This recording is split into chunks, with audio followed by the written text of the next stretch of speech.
Virga is rain that doesn't reach the ground. It happens when the air near the ground is dry and often warm. The rain evaporates before it reaches Earth. Can you spot the Virga in these images?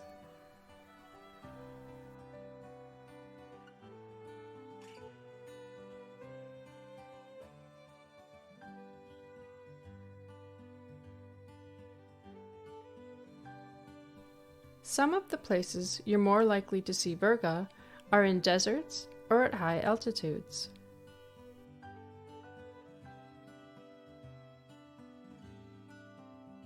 And when conditions are right, you can spot Virga almost anywhere. Think of it when you see precipitation on radar, but nothing is falling. The radar isn't lying.